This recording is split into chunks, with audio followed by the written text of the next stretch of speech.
Welcome to the Fourth Step Podcast. On each episode, we interview recovering addicts and learn their story with addiction. Through exploring personal journeys, we get a glimpse of the depths addicts fall to and their path in recovery. We hope you enjoy the episode. Welcome to the Fourth Step Podcast. My name is Kevin and I am an addict. Hello, Kevin. Hi. And with me today is our lovely co-host, The lovely Josh. I'm an addict. Hi, Josh. Hello.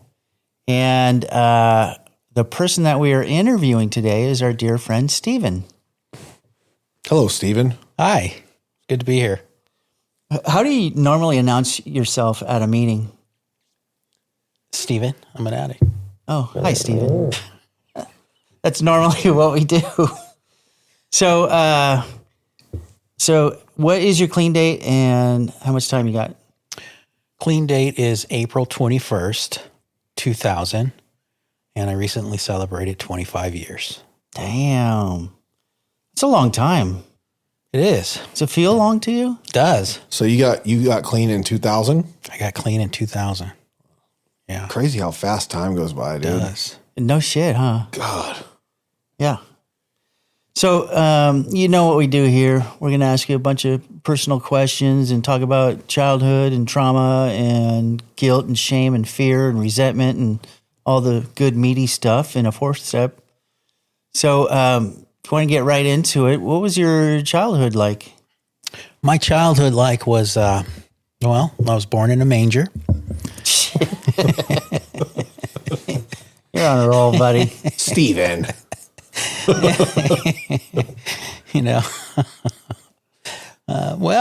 Close. I was in an incubator for several months. I was premature. Where were you born? I was born in Los Angeles, I was premature, and my mom had put me up for adoption, and so I spent several months in the hospital in an incubator. So you were adopted and your mom gave you up right away? She gave me up right away. However, I was actually never adopted. Oh yeah, what happened? And so I don't really remember, actually. What's your earliest memory? My earliest memory was probably when I was 4 years old with my grandparents. It's my earliest memory. So you ended up landing with family. Yeah. So my mom eventually, came and got me. Oh, yeah? How many years later? I want to say a few years. So you were with your grandparents? Yeah. And she came and got me from wherever she got me, from the hospital, wherever that. Oh, so yeah. So you weren't adopted out. Then your mom came and got you, Yeah. and then it turned into being with grandparents. Being with grandparents,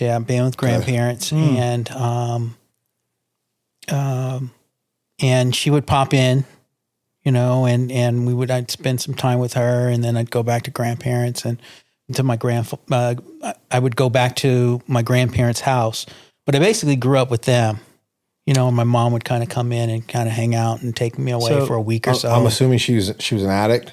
No. She was just trying to figure out her life. Okay. That's what I was my mom's a gonna ask. She normie. sounds like one of us. Yeah. It does. But my mom's never been, she never dabbled. She was a wine drinker, growing up, but she was the type of person that can put it down and, or half a bottle of wine in the refrigerator. And, a year later, you're still looking at that half a bottle of wine. So she never really got it together? She eventually did. Yeah. She eventually did. To take you and raise you? Yeah. She eventually did. Yeah. So from 4 to when you were with your grandparents? Till I was about 7. Okay. Yeah. So in that time, was there anything that like went on that you look back now and go, oh shit, that wasn't so cool? Trauma, maybe? Well, my grandfather was an alcoholic. And, but he spoiled me, This is your mother's parents. Yeah. Okay. But he spoiled me. And, so I always looked up to him, and I really didn't understand his alcoholism then.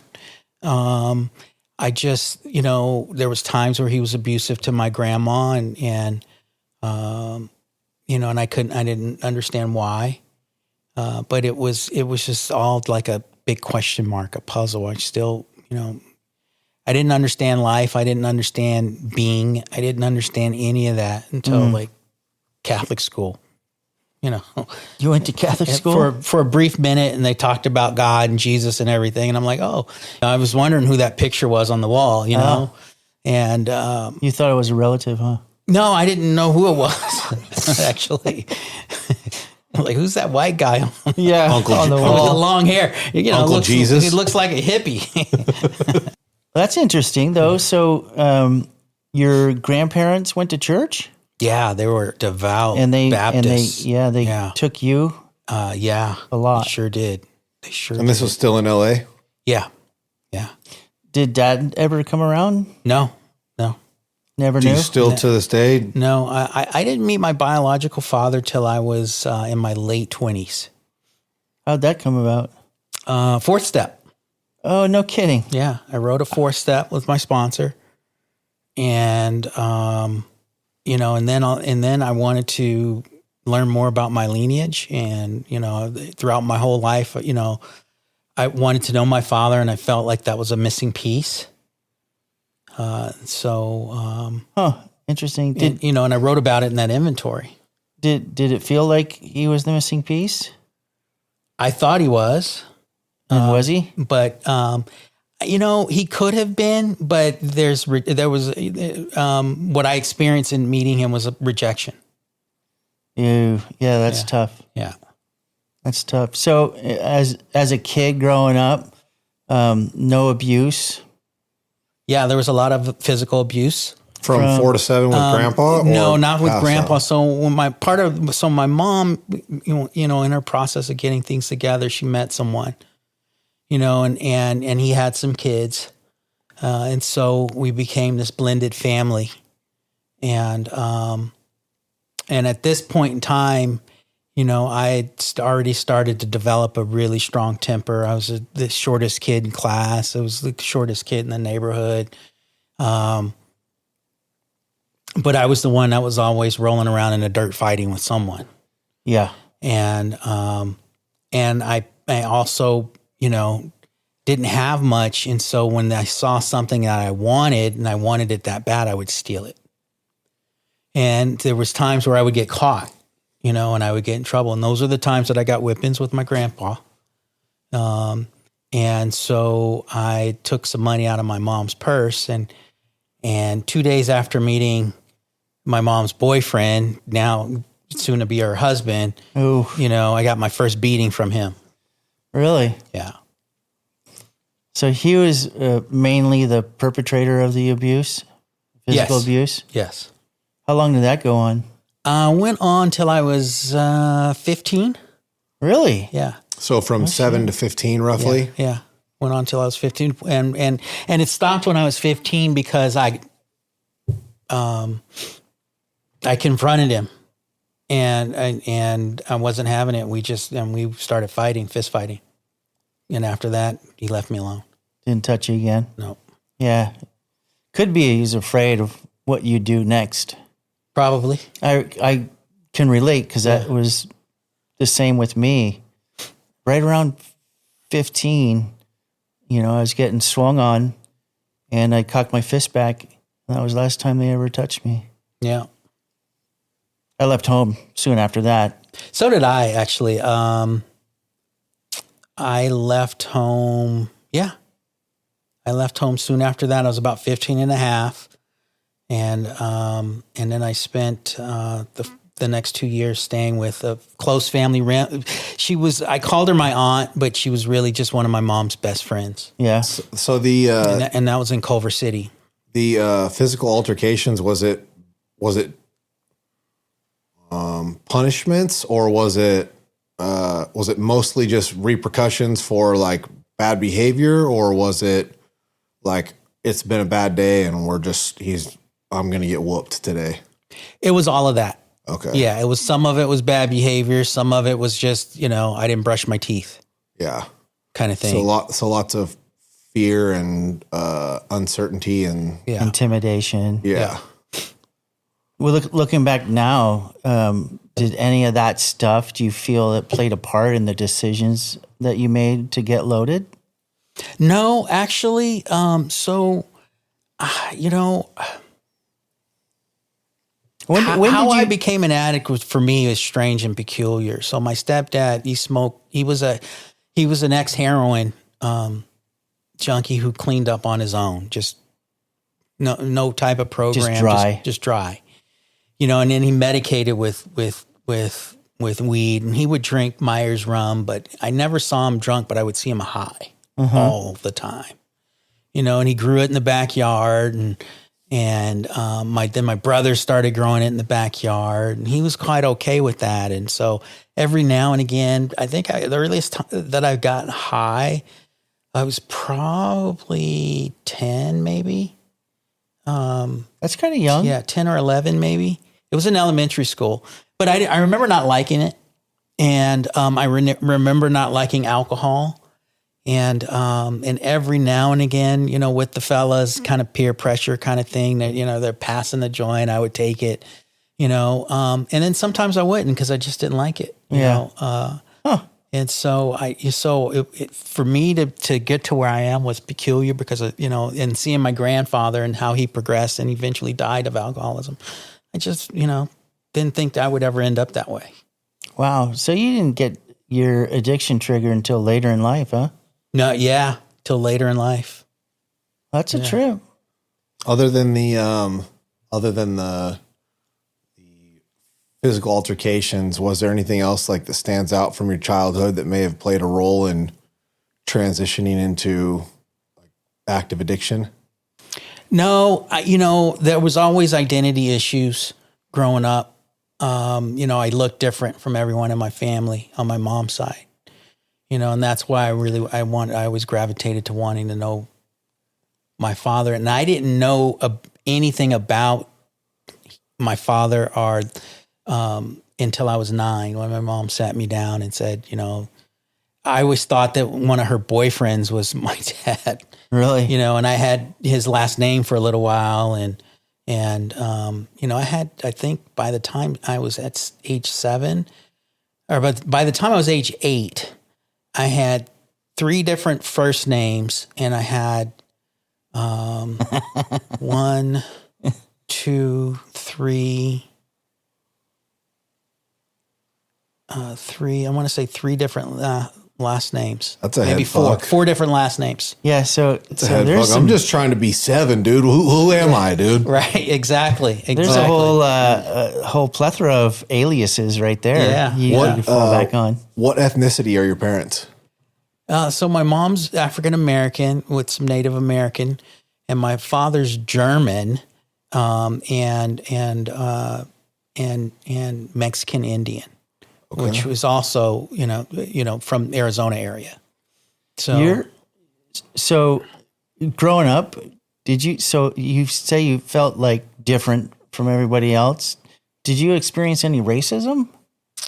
very little, because everything back then was segregated. So it was there, but it was segregated, and so everyone was darker than me. And then I was much lighter than I am now.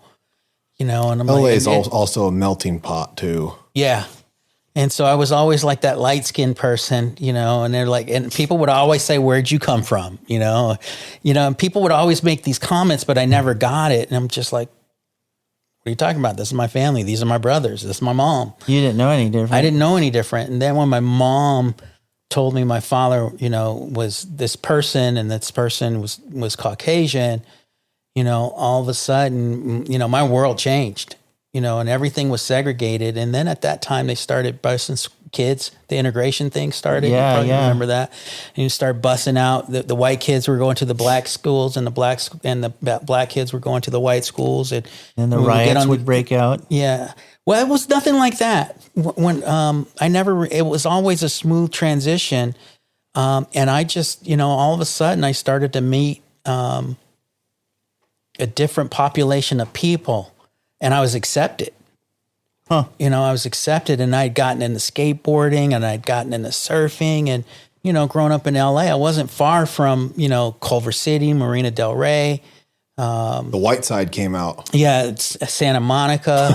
It really did, you know. Yeah. But the thing is, it was There was no drugs. There was no Really? There was no. I mean, there was a little bit, but not a whole lot. There was no gang banging. There was no. It was just different. It was just more. It was a lot more wholesome. That's yeah. I remember when the busing from it started happening in high schools, and the high school that I went to, there was riots that were going on. Your experiences with drugs came at what age?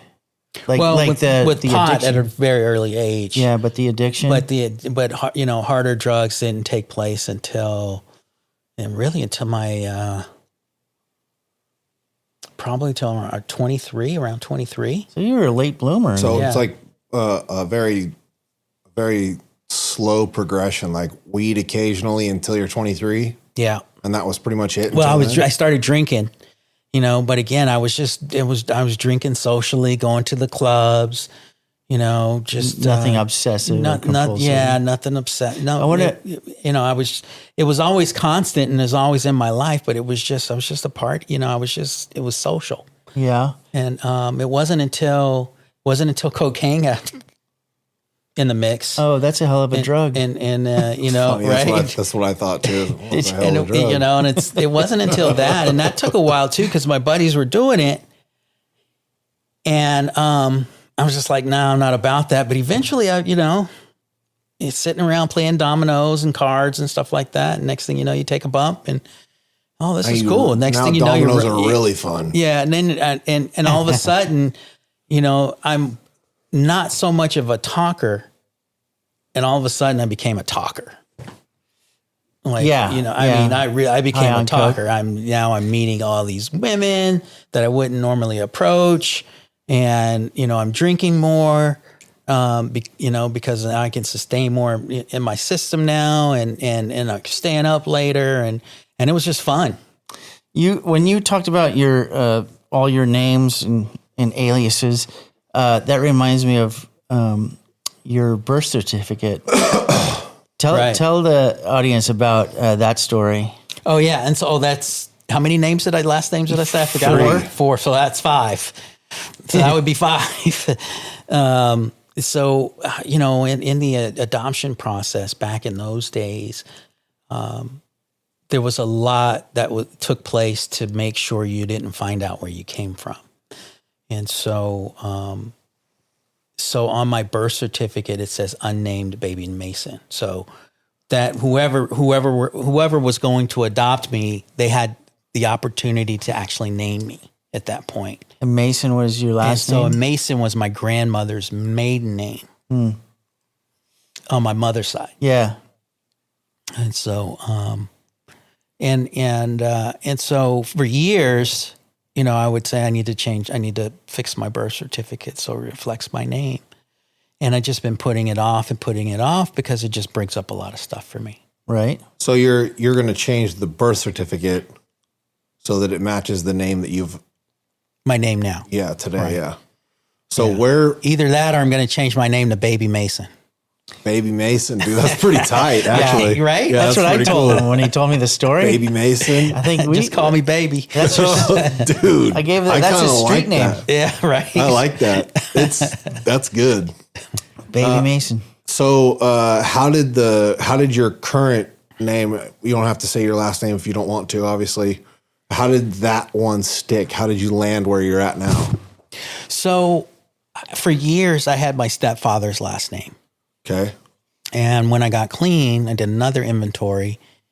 And even though I'd met my biological and never really established a relationship with him and tried, but it never really, we met maybe 4 times. And that was, like I said before, that was in my late 20s to early 30s. My son was born at this point in time, and he never reached out to like, hey, can I meet my grandson or anything like that, and he just kind of fell off the map, so to speak, and I just kind of left it up to him if he wanted to reach out and have a relationship. I did the first step reaching out to let him know who I was. He came and met me. We had 3 or 4 dinners. He mailed me some books, and then that was it. If he wants to have a relationship, I felt like it was on him to make that next step. Yeah. He never did. Which, And so might have been you dodged a bullet, maybe. I don't think so. No? I think he had the wherewithal if he wanted to. And he had the resources and the means, but he thought I wanted money from him. Oh. And he, Harvard PhD, well-to-do, upper crust, and he thought I just wanted money. That's unfortunate. Yeah, and I thought it was too. And at that point in time, I had a budding career at Citibank as a commercial loan officer. I was doing okay. I shouldn't say I was doing okay. It appeared like I was doing okay because, I was in and out of my addiction at this point in time. And so I would... Cocaine was still a hell of a drug. It was prevalent in my life. And so it would get too bad. And then I would bunny hop from banks to banks, from bank institutions to bank institutions. For jobs. For jobs. But I would quit, or open up the lines of communications at other institutions, and then they would kind of coerce me to come work for them because I have this experience. Yeah. And so not knowing my history. And so you would run it out until you thought like, hey, it's getting close, and then go jump ship to another spot before you get fired for whatever. Before I get in serious trouble, because a lot of those banks, a lot of those institutions, I've worked for 3 or 4 times. Yeah. So I was able to bounce back. So you never had any bad marks? My production was always high. The only marks I had was, maybe some attendance here and there. Yeah. But that didn't reflect, when you, in the interview process and you're filling out an application and you're sitting down talking, those things never really came up. Yeah. Fortunate for you. Yeah. So you're in your early 20s and you start using cocaine. What was the first time you used cocaine? You said Domino's, and you were drinking more. What was the progression from there? Did it stay cocaine, and how long did that last? It was cocaine for probably about a year. And then someone introduced me to meth. And they were like, Oops. oh, it was like, dude, it's cheaper and lasts longer, but it burned, man. It burned so bad. And so, they were like, well, let's check this out, dude. You don't have to. Is that a bad thing? Yeah. You don't have to snort it. You can just smoke it. Well, is that like freebasing? Oh, no, it's not. This is how you just put it on this foil. Oh my God. And then I was off to the races, man. Mm-hmm. I remember the first time I smoked, I was at, it was me and a group of friends, and one of them had done it before, and he got it, and he was like a quote unquote responsible user. Like he would take a hit and then like go do stuff. And then like a couple hours later, he'd come back and he'd take a hit and he would go do stuff. I bought a good chunk, like enough for a small party of people. And like with the intention of like, we're just going to be partying all night. We smoked, and I smoked for the first time, and everybody was done smoking and went inside and kept doing other stuff. And I literally sat in the garage all night long by myself, smoking off a foil. Like I could not stop. Yeah, that was me. Day one, dude, just I'm smoking until the bag is gone. Yeah. Burning foil, smoking foil. And yeah, it was, bad. So everybody came out, they're like, it's gone. I'm like, melting the bag, trying to get the permanence. Yeah. So that was a thing for how long? It was the thing for probably about 6 years. 6 years? All right. 6 years smoking meth. Yep. So during that time, about 6 years. Yeah. Yeah. During that time, was there like any significant crazy shit that happened, or? Well, my life got worse. Otherwise you wouldn't be here. Yeah, I started dating this gal. That sounds like crank for sure. A buddy of mine was staying at my house, and he was seeing this one gal, and she brought her friend over, and I remember her making on the first time I met her, she made a comment. Well, you sure can drink a lot, but I was doing a lot of meth in the back room and coming out and drinking. So of course all they saw was you drinking a lot. All she saw was I was drinking. Eventually, she caught on, and she knew I was dabbling in drugs and stuff, but she still stuck around, and she got pregnant. And I remember when she told me she was pregnant, she said, "I'm pregnant. I need to know, or have you been doing drugs?" And of course I said no. And I remember when my son was born, man, I kept counting his toes because they were like web feet and they were stuck together. And I was high for days. And I kept counting 6 toes on left and right. I kept going 1, 2, 3, 4, 5, 6. Oh, wait a second. Wait, 1, 2, you're 3, 4, high 5, as a kite 6. too. And I'm thinking, man, it's the drugs. This is what I get for lying. Yeah, you can't count toes while on crank. No, man, I'm telling it turned out he has meth. five toes, but I remember that. That's a bad trip right Was there. he a swimmer? Yeah, Webbed feet. Yeah. Webbed feet. Yeah, he had webbed feet. Well, they separated after about a couple hours. Really? Yeah. A couple hours? Yeah. They just were like, we're not gonna be webbed anymore. Yeah, no, it just they were just that stuck. normal They were for really just a stuck baby? together. They were just stuck together. Oh, they weren't webbed then. Yeah. Oh, okay. Yeah.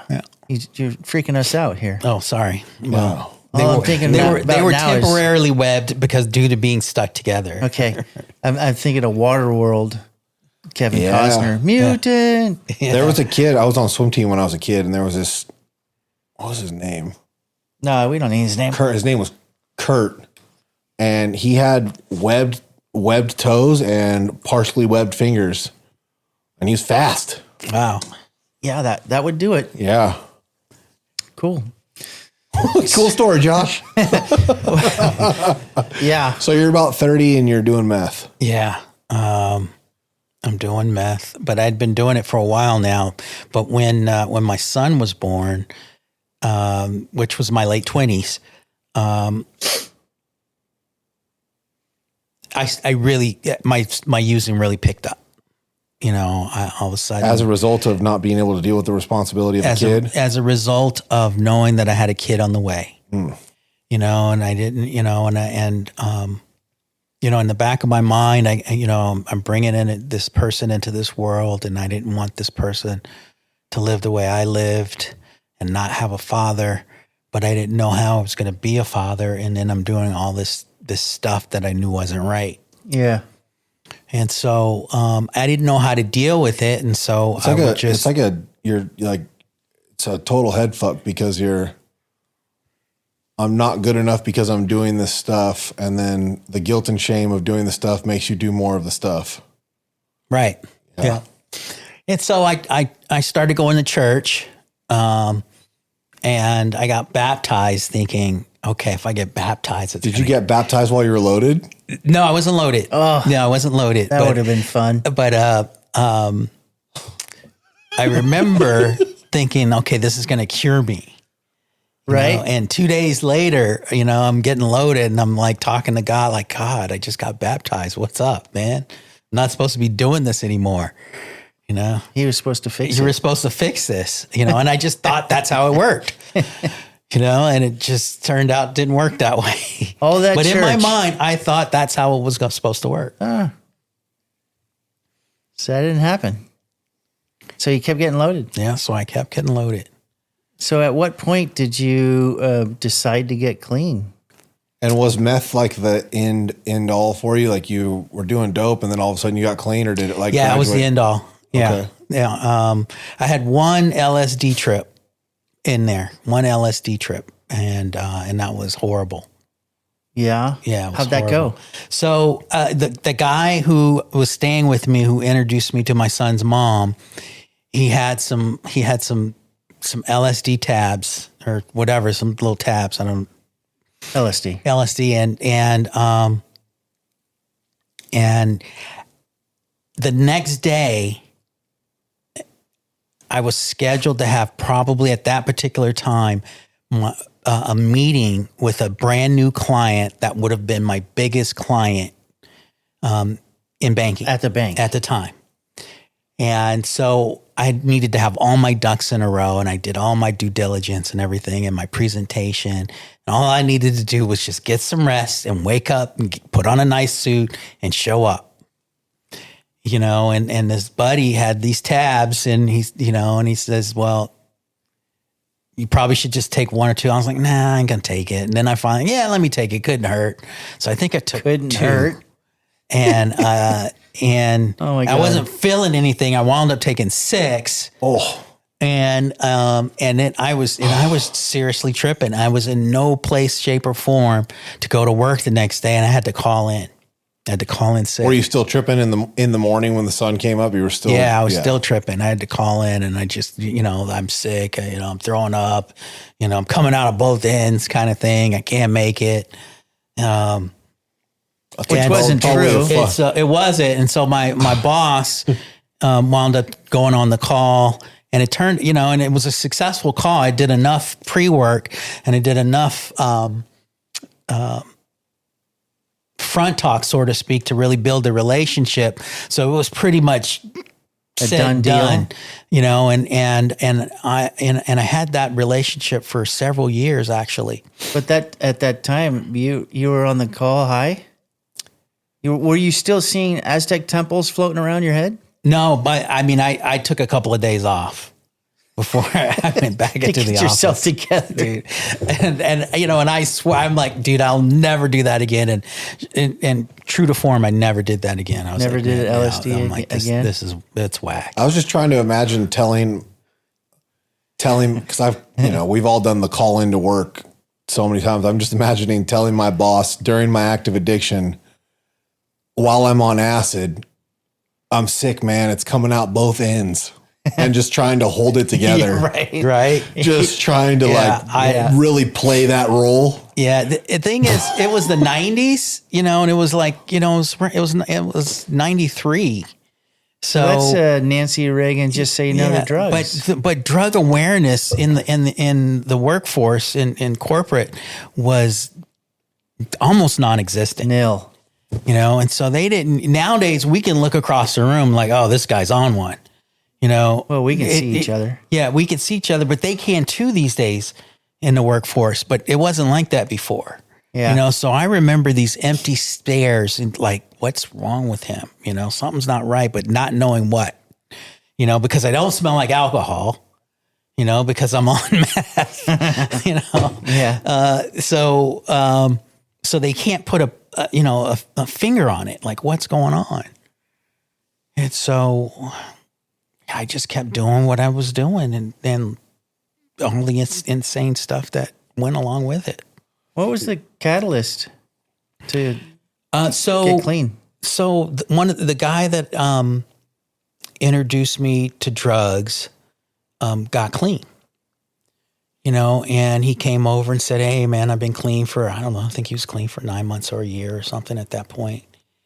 And he was like, there's these meetings, maybe you should check it out. And Was that your roommate that you were? no, it was a different guy. Different guy. It was, but the guy that was living with me Yeah. was my friend's friend. And said, hey, this is my buddy, he needs a place. Can you help me out by helping him? And so Cool. he was kind of connected, and we were all partying together. And so, so this guy, his name is Rod, so Rod got clean, and Rod took me to my first meeting, and Rod's still clean to this day. Oh, that's super cool.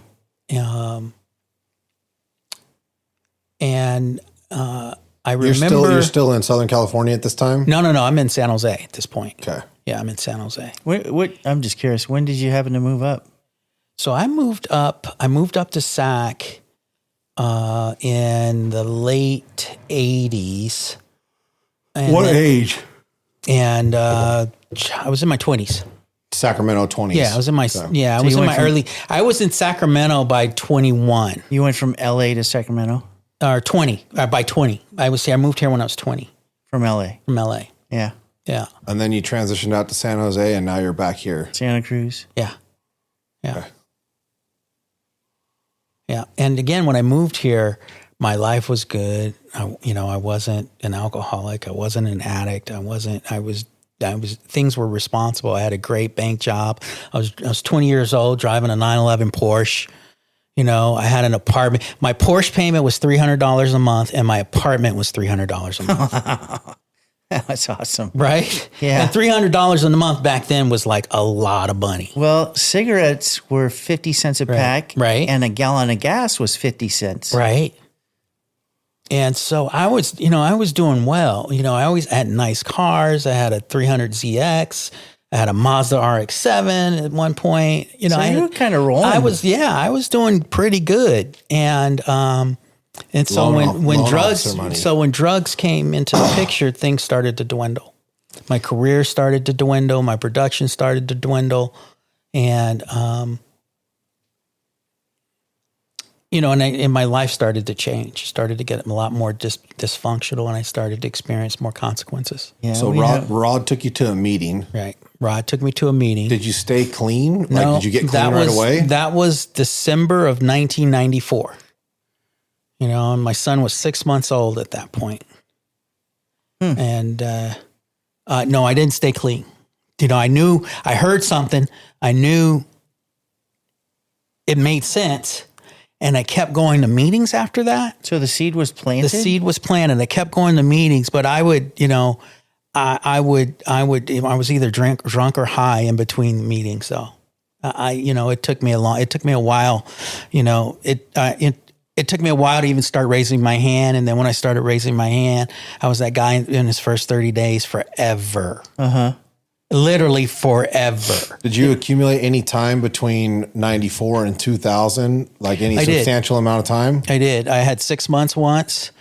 And then I accumulated about 14 months once. But I was, I had a sponsor, and we were dabbling with some steps here and there. And I was just going to meetings. And, and I figured from my 9th step, I jumped right to my 9th step. And my way of doing my 9th step was, I'll just pay someone to wipe my credit clean. And I'll just have a clean slate. And that's what I did.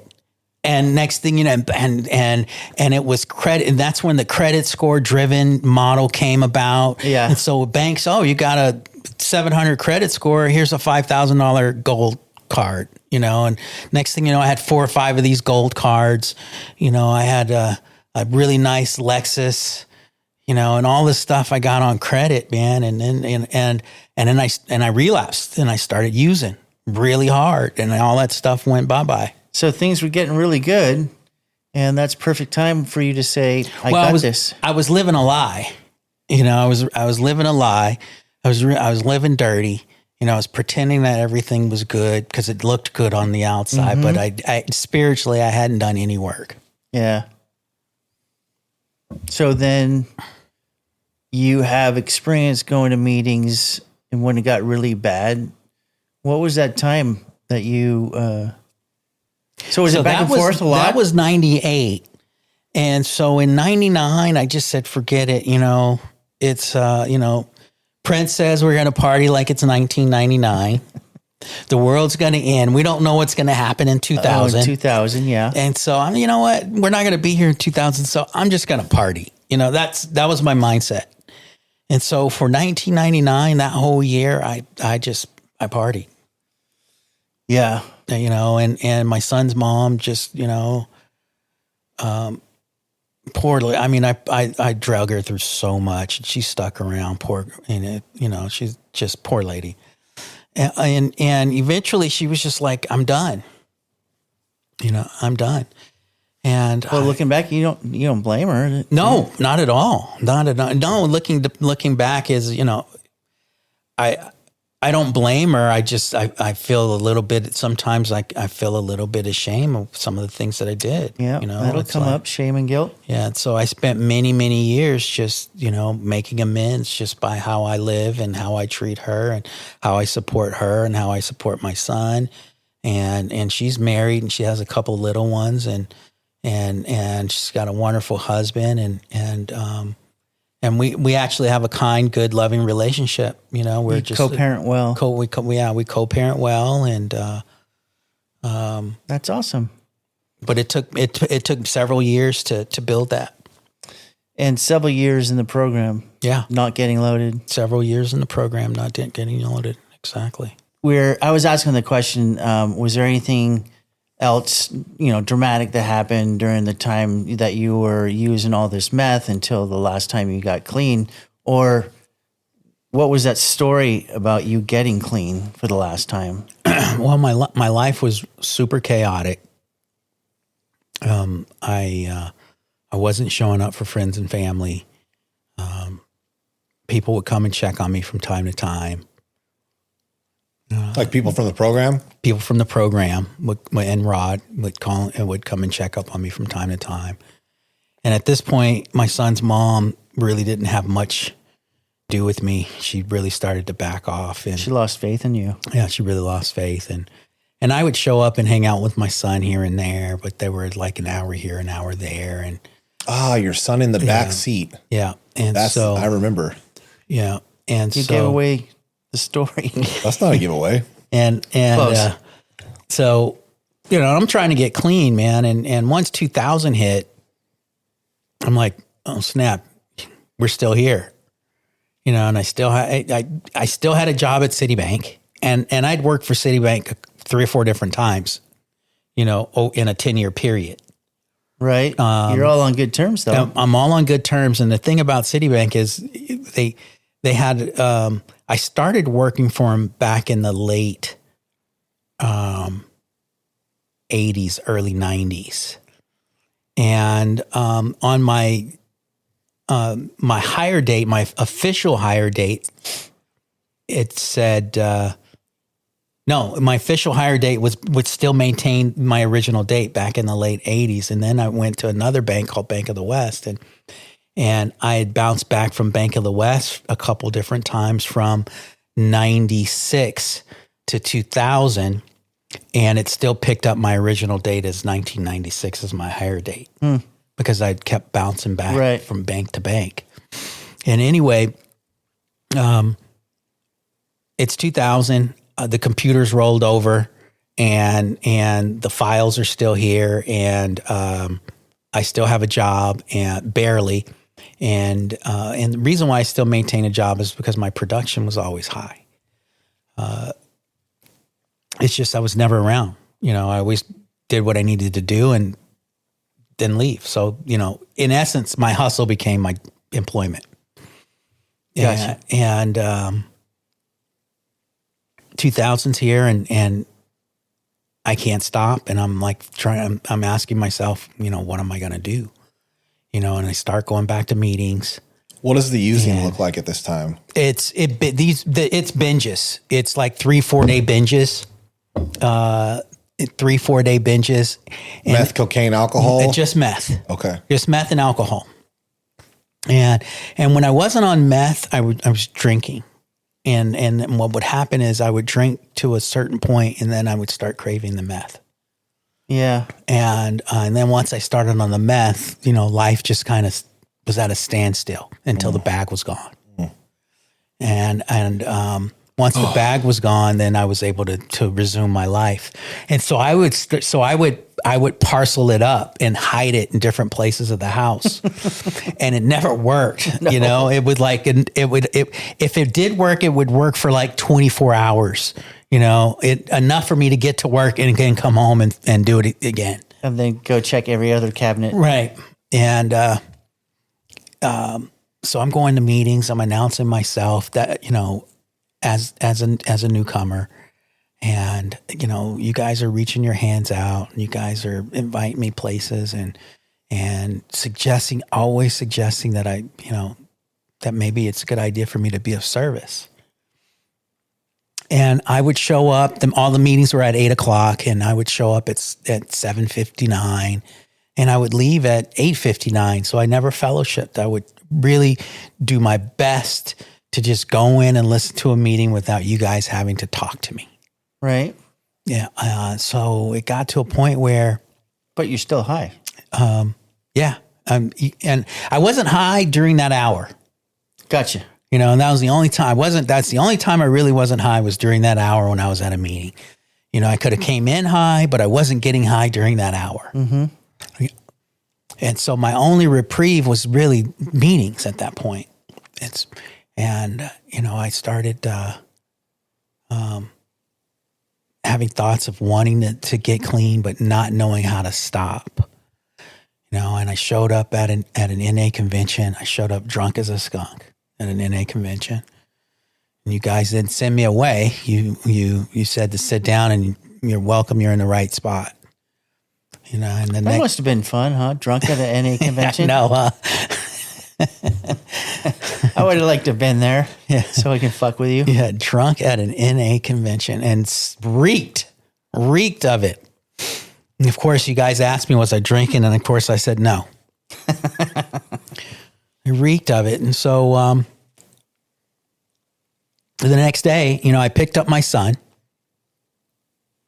And I was taking him home, and I started thinking about, and we lived in San Jose at the time, and there was a liquor store and a 7-Eleven right next door to each other. And I would always ping back and forth. Every couple of days, I'd go to the 7-Eleven. Every couple of days, I'd go to the liquor store.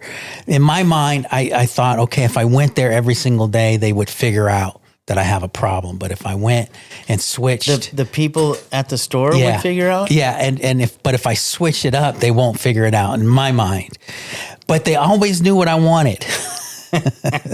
Like they care if you're an Right, alcoholic. but in my mind, it, you know, and so I would pick different places to buy booze because of that.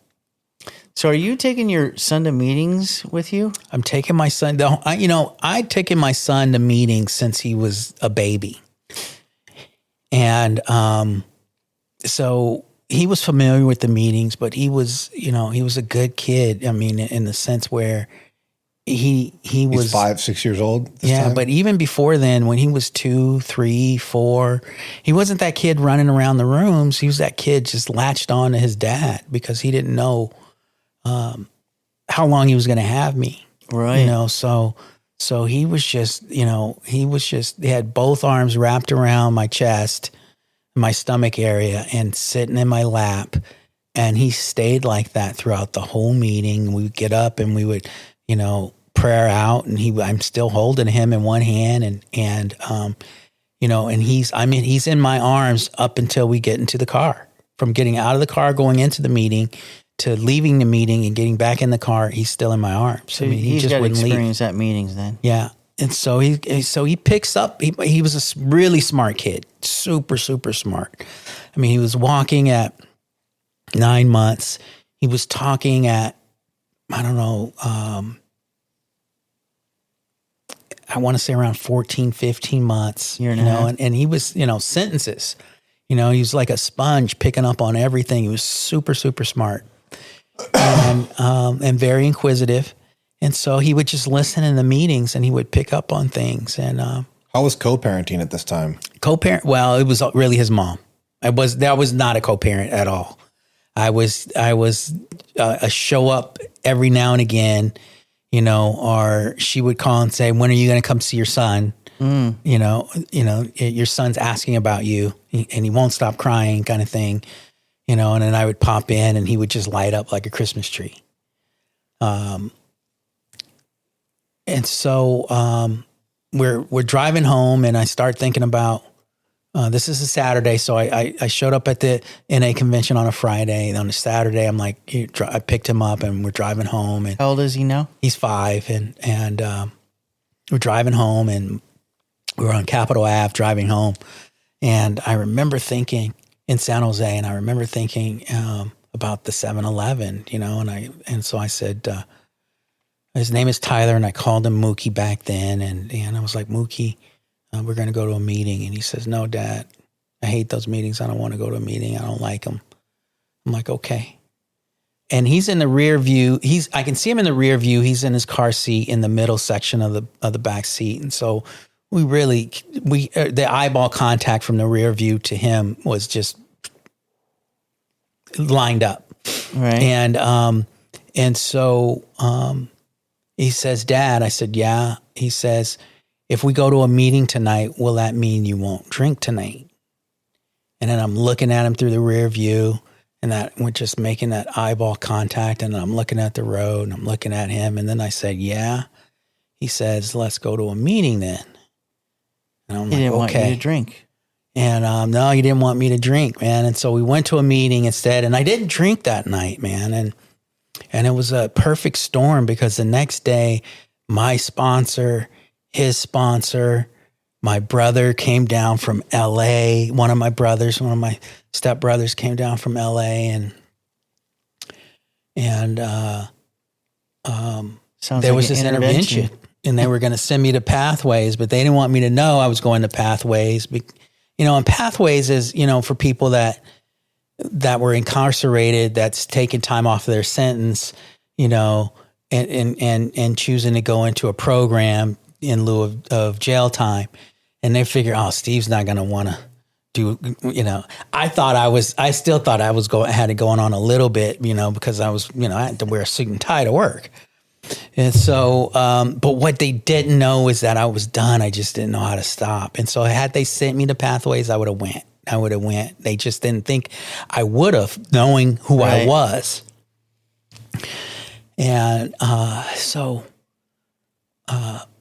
they wound up sending me to treatment because I had insurance. And so they sent me to treatment in Scotts Valley, this treatment place in Scotts Valley. And that's the mountains in between Santa Cruz and San Jose? Yeah. Okay. And I didn't know, I would go to Santa Cruz all the time, but I didn't know there was a Scotts Valley or there was, through it every time. Yeah, I would drive through it every time. I remember just looking and seeing people leave at these exits and like, oh, they must be rich. They live up in here in these mountains or something. That was my mind. I was like, oh, they must be rich. And so we went Most of them are. At least it seems like. Yeah, it does, right? Yeah. And well, I'm here to tell you it's not true because I live there. They're just hardworking folk. Here and there, I guess there's some diamonds in the rough, so to speak. But I shouldn't say diamonds in the rough. Just some people well off. So you went to the rehab? I went to treatment. I went to rehab, and dude, I was probably 120 pounds soaking wet. And was that the camp? It was at the camp, and then after intake, I went up into the main room, and A was there, H&I, Nice. and at the end of the meeting, it's at the very end of the meeting. So when I walked in, they were just getting ready to stand up and say the Serenity Prayer, and they said, "I take my hand in your hand because I love you and I care. I can't do this alone. Will you help me?" And that's when I had my first spiritual experience that I can remember. When I say that I can remember, it was happening. It was happening in real time, and I can intellectualize it. I could understand. Okay, this is happening. I'm seeing this happening right before my eyes. I get it. I take my hand in your hand because I love you and I care. You guys were always reaching out for me, but I was never reaching back. And so, I said to myself, I'm going to reach back and I'm going to talk about what's going on because I said, I can't do this alone. Will you help me? And I was trying to do it alone. So I wasn't asking for help. And so I was going to try something different and I was going to do whatever they asked me to do. And I didn't know this at the time, but when my son said, let's go to a meeting then, I didn't know it. And it took a few years before I reflected back. I didn't realize that it actually happened, but I've been clean ever since that day, and so it took me a few years, of working some steps and going to meetings and the cloud, the cloud had lifted and I started to realize some things and reflect back. And I realized, I'm like, man, I've been clean this whole time from that day. But so do you ever look back and say, my son got me clean? Yeah, I think I got clean from my son. Yeah, and that was my original motivation. I wanted to actually get clean from the day he was born. And I just wasn't able to do that. And so, I had the same experience. Yeah. I got clean from my oldest son. Yeah, I got clean from my kid. Not Josh, my other oldest son. Yeah. That's a good, Yeah. I mean, that whole motivation, I've heard other people talk about it too, that, at some point people were saying, no, it's not going to work until you get clean for yourself. And like, I'm proof that that's not true, that you can have other motivations to get clean. Maybe to stay clean. Yeah, that's about what I was going to say, was that eventually you stay clean once you realize that you're doing it for yourself, your life. Right. Yeah. So how many days clean in the camp? So I was there for 30 days. Did you start your clean date the first day at the camp? Yeah. So actually, yes. And here's a funny story. So early in the beginning, you asked me my clean date, and I said 4/21/2000. So 2 or 3 years had passed, and I, while I was there, I had painted this rock, and I put my clean date on it, and I put my name on it, and I put my son's name on it. While you were in treatment. Yeah, while I was in treatment, and it was like the recovery rock. Some people took their rock home, and I decided to keep my rock there, plant it somewhere in the shrubs and stuff. And there were some really bad winters that rolled through. And whenever I would go back there for like a meeting, I would always look to see if I can find my rock, and I could never find it. And a couple years later, actually it was probably longer than that. It was probably 3 or 4 years later, I found my rock, and my rock said 4/20/2000 on it. And so I'd already been saying 4/21, and so I'm like, okay, I'll just keep this 4/21.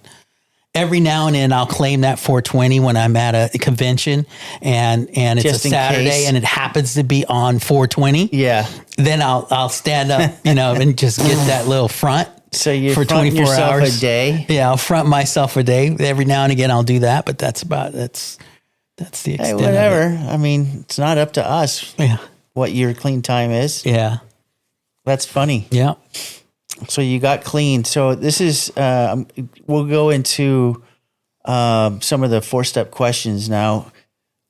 When you got here the first time, and then when you got here the last time, did you have reservations in that period? Is that why you kept relapsing? So is the question just basically in early recovery? Yeah. Was there reservations? Yeah, actually, Was there reservations? I had reservations from my first meeting all the way up to my first couple of years of being clean. What's one that stands out? And they were really fears, if I experienced death in some of my family, or if something happened to my son, would I be able to stay clean through that? Those kind of questions would come up, and I would look around and I would see people going through divorce, and their mom dying, their dad dying, and staying, and I would ask myself, I wonder if I can stay clean through those things, and I didn't know. It was like a question mark, and it took a couple they were years. Staying clean. I was watching other people stay clean, and I kept getting these examples of people who were going through, terrible things and still being able to stay clean through it. So that reservation went away eventually. Yes. You experienced other people staying clean, and you knew that you could do it too. Yes. So was there any other reservations that you could think of besides the fear of those typical fears? I shouldn't say fear, but reservations. No, that was it. I'd relapsed so many times that I knew I had to protect my recovery. So I didn't go to bars. I didn't go to clubs. I didn't go dancing. I didn't do any of the, I didn't walk down the alcohol aisle. I got rid of all my old phone numbers and my old phone contacts. So you're committed. Yeah, I told my dealer, if you ever talk to me again or try to sell me, I'm gonna snitch on you. And you tell them that, they'll automatically just leave you alone. They're just like, I don't need it. I don't need the drama. Well, yeah.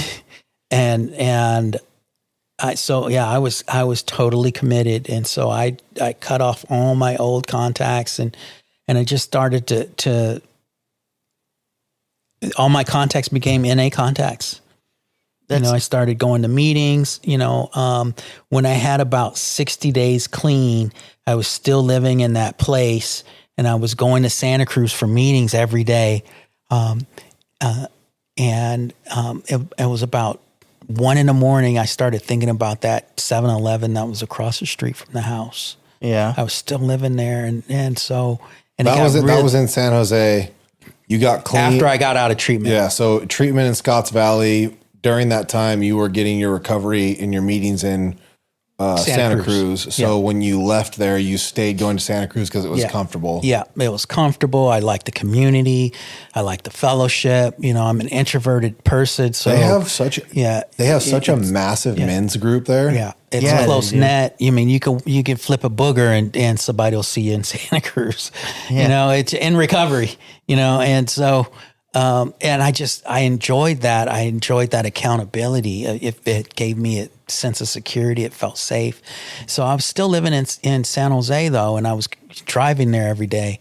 And, of course I had this car that wasn't in my name. I had this place that wasn't in my name and somebody else's credit. And, cause my credit was shot to pieces by that point in time. And so I'm thinking about this 7-Eleven across the street. It's like 1 a.m. And I couldn't wait for the clock to hit 2 a.m. because once it hit 2 a.m., I knew they wouldn't sell me any alcohol. And so I wasn't thinking of calling the connection or anything like that. But again, my MO was once I get a little bit of drink in me, then it just spirals. And so that's normal, actually. And so I packed up all my stuff. I packed up what I could, which was a couple bags, and left and moved into a recovery house, a men's recovery house in Santa Cruz. And you put yourself in there. Yeah, and it was $300 a month. And I wasn't working. I didn't have a job. Citibank said, you can quit or we could let you go. And so I quit. And I thought my career was over at this point because the cat was out of the bag because they knew I was in treatment. I was living at this recovery house. It was called the Myrtle House, and wasn't working. I was just going to meetings, and life was good. Actually, my mom was helping me out. My brother was helping me out. And when you say life is good, is it because you had no responsibilities? I had no responsibility. Well, I had no responsibilities, but I had a lot of stress because, I still had a boy that I wanted to take care of. I didn't have a job. I didn't have a car. I didn't have any way of getting around, so my life was really simple. And life was good. It didn't feel like it was good right there in that moment. Right. But looking back, life was good because I didn't have much, didn't loaded. need much, but I was happy. Okay. I was happy. I was going to meetings. A bunch of small wins. Yeah. I was going to meetings. I was fellowshipping. I was staying clean. Did you have a sponsor by now? I mean, I still had the same sponsor, but we weren't really connecting at that point. Because he was in San Jose, I was in Santa Cruz, and he came up a few times and went to some meetings, and he met all the people that I was hanging out with and stuff like that. But we didn't. It wasn't our bond. Wasn't that strong after I got out of treatment. Back to the resentments. So other than the fear of not knowing if this happened or that happened, was there anything where you identified this is a resentment that I have, or not a resentment? I'm sorry, reservation. That's what I was trying to touch back on. If this happens, I'll get loaded, or was it just kind of questionable fear things? It was questionable fear things. So that's a good segue into fears. Yeah, it was questionable fear things. So when you got clean, and even today, what are some of your fears? What was your fear? Well, again, it was if something happened to my son. What about today? Today, so my son suffers from mental illness. old is he Really now? So bad. he's My tw- son's he's 30 now. Okay. He's 30 now, and he suffers from really bad mental illness. How can he be And there 30 was- and you're still 48? but I was young. For anybody that is wondering, Kevin did air quotes for that. That's because Steven, when we first started hanging out, he goes, I'm 48 in air quotes. And I'm like, Yeah. me and this other guy were like, well, what the fuck does that mean? So the truth came out. Yeah. Him and I are the same age. Well, the actual how old truth is is, You're funny. once I got clean, Yeah. You changed your date? God gave me back 10 years. Oh, yeah. Yeah. Sorry, that's not how that works. Science, bro. And so henceforth the quotations. Yeah, for every year you were clean, you got one back Right, for your there belly you button. go. Yeah. There you go. I wish. Okay, so mental illness, You know, fear. there's always that question, people would ask, well, how old do you feel? I feel 48. No. My body feels my age. My body feels 48. No. Sorta. With an asterisk. My brain is still 12. So, good. So, fears. Yeah. So one of my mental vanities illness. is like getting old. I don't have fear of getting old. I just don't want to get old. It's inevitable. Yeah, I understand that. It's Yeah. inevitable. So, I'm just you trying just to, I'm admitted playing a with character father time defect a of little bit. vanity, huh? I think we lost track of the son mental illness. Oh, Fear. yeah. True. We did. So my son's mental illness was really bad, and it was untreated for a while because he just refused medication. And it got to a point where, I started to assume conservatorship because he was over 18. And then he would have these bouts where he would start taking his medication, he would get better, and then he would stop, and once he stops, it's like, the best way to explain it is, being in a blackout without anything in your system. It was just, he would just be in a self-induced blackout due to Non-medicated. non-medication. So like he just existed in a blackout? Yeah, and I mean, he would get in the car and he would just start driving, and just start driving for days on end. The next thing you know, he's like in New York or somewhere. Whoa, yeah, crazy. Yeah, and so one time I had to fly to. He got arrested in Denver because he was walking around at the airport and it was snowing with no jacket on. And just in a daze, he had gotten out of his car and just started walking. And so he got arrested. And so, and then he was released. And when he released him, they didn't release him with any tennis shoes in his shoes. So now he's walking around in the snow barefoot with a T-shirt on. And so, and he came to, and then he called and said, "Dad, come get me." And so I put him in a hotel and I got on a plane and went and got him. And just little things like that. Little things like that would happen. And there's a bunch of little stories, things would happen. But it got to a point where I didn't know if my son was going to be alive when I came home. That's scary. I didn't know. I didn't know what to expect. Is that still a fear you deal with today? No, I don't have that fear. So I had to come to grips, though, with the fact, okay, if that does happen, because that could be a reality for me, what's going to happen? Are you going to use over it? Are you going to stay clean over it? Are you going to be an example? Or are you going to use it as a crutch for a pity pot? Excuse. And so I had to come to grips with that. And it didn't take me long. I thought about it and I was like, you know what?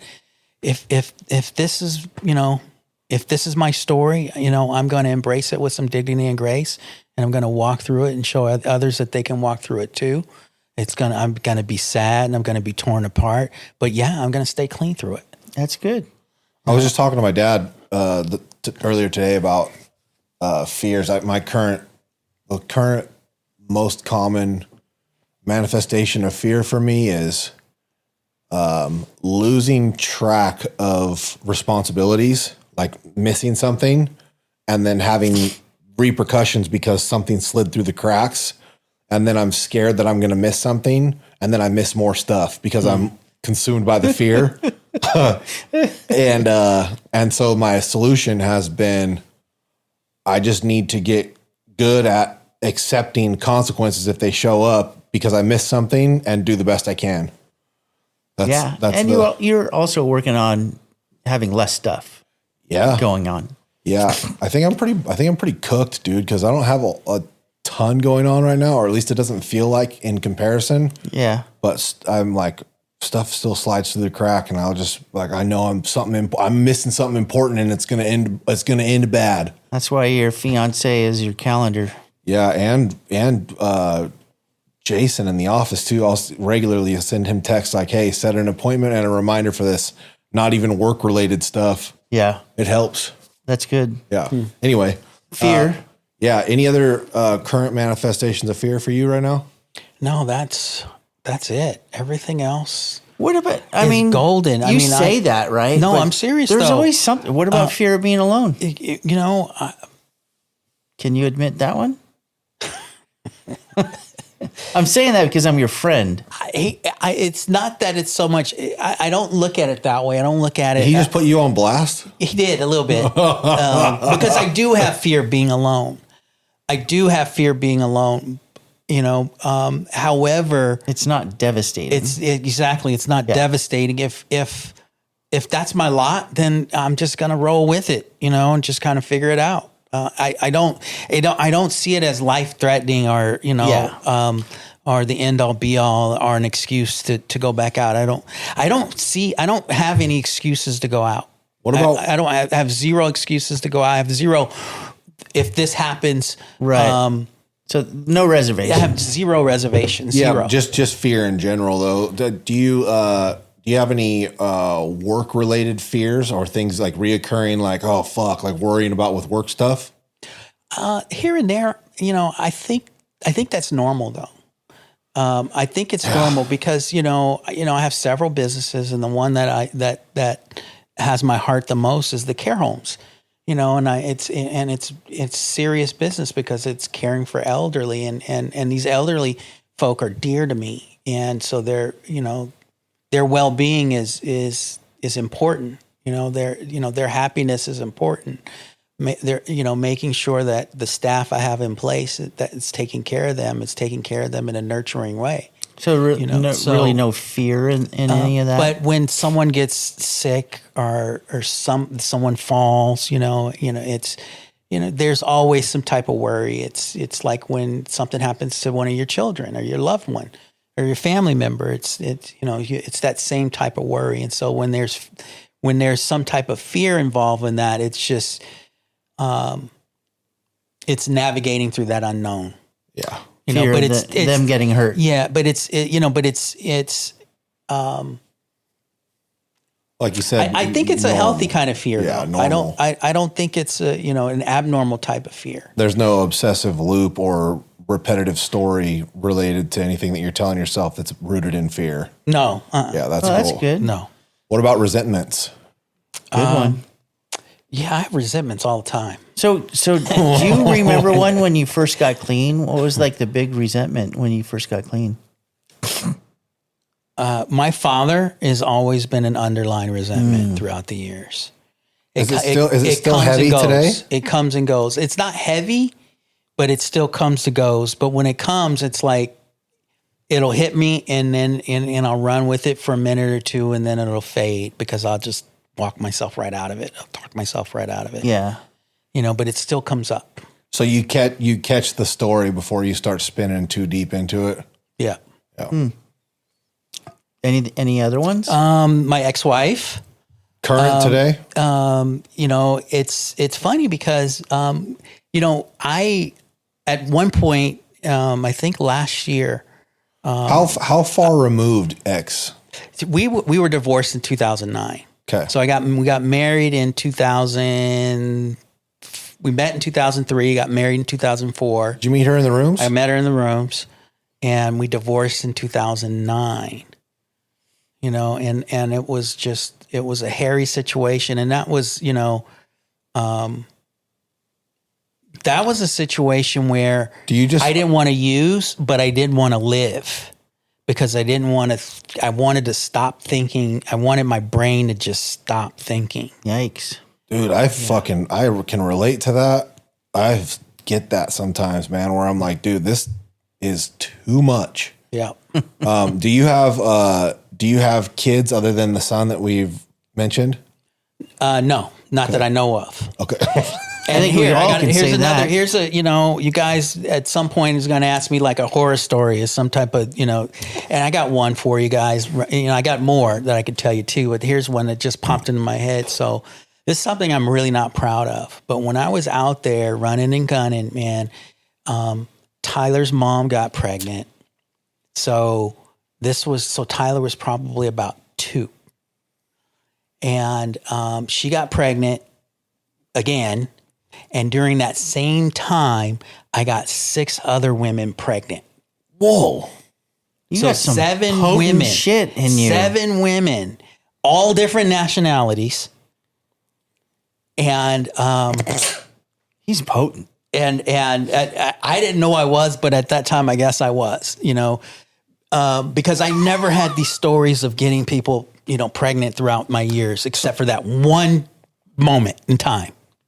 Just like 1 week of just God shots, dude. Right. Here's the sad part about that is none of these women wanted to have my baby. Oh shit. So is that why? Because I was a pile, they So- like this guy is a drug addict. All of them had abortions, Yeah. Or miscarried. including Tyler's mother? Yeah. Or miscarried. Okay. Yeah. There was either an abortion or a miscarry. That's crazy. Yeah. Okay, Yeah. so now we know What was the resentment? How did we get there? of your ex-wife. Oh, ex-wife. Yeah. Ex-wife. Yeah. Yeah. And so the resentment towards her is what? And is it current or old? So first of all, let me just say, I wasn't the best husband. I was, there was still I still had a lot of rage and anger. That I didn't know how, I was still processing. My communication skills wasn't the best. So, I had this anger and I would have these little,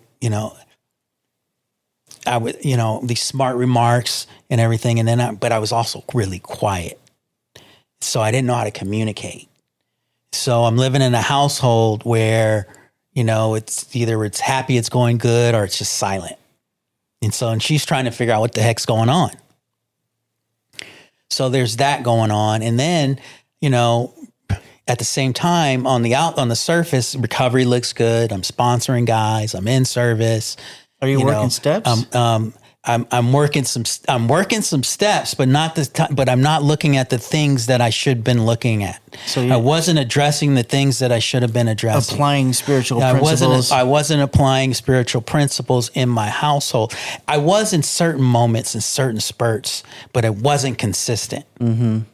And I'll give you an example. I had a sponsee called, and I remember when sponsees call, I'd pick up the phone, and I was just like tunnel vision, and I'm just like there, and I'm listening to them, and I'm attentive, and I'm just giving them this information and this advice and all of that. And I remember looking over, and I was seeing her and Tyler playing on the couch, and when I got off the phone, I said, I wish I was like that with you guys. You said that to them? I said that to her, and she said to me, she looked at me, she said, yeah, you might want to look at that. So that was a little moment of clarity that I started to sense, hey, something's not right. I had a similar situation years ago, and I got off the phone with a sponsee, and Jen said, why don't you treat me like that? It's not like I was like abusive, but I was the same. I hadn't had practicing spiritual principles. It's very similar. Yeah. And my wife was incredibly insecure from a day after the wedding on. Incredibly insecure because all of a sudden, she was in the rooms, ex-stripper, and with some insecurities. Oh my gosh, I'm in a marriage now, and all the people that I used to entertain were married. The same thing's going to happen to me. That was her fear. And so we're both dealing with some untreated stuff. there were some unresolved things, you know, and if we had sought outside help, I think that would have probably put us in a different place. Was outside help something that you wouldn't want to do? She wanted to, and I at the time I felt like, okay, that's something why don't you go first and then I'll join you. And that was my party line. And she was like, well, why can't we go together? Why didn't you want to do it? And so, and at the time I didn't think I needed it. I didn't think the problem was me. I thought the problem was her. And so fast forward, I'm sponsoring some guys, and I had this one guy that I was sponsoring, and we got to his 9th step, and no one wanted to he would make some phone calls and see if he could set up appointments. Hey, let me sit down with you. I have an amends I'd like to present to you, and no one wanted anything to do with him. Mm-hmm. I mean, he had a list of amends and he couldn't make not one. And so as he was going through that process, I looked over at him and said, I've never made an amends to my wife, and I need to take a look at that.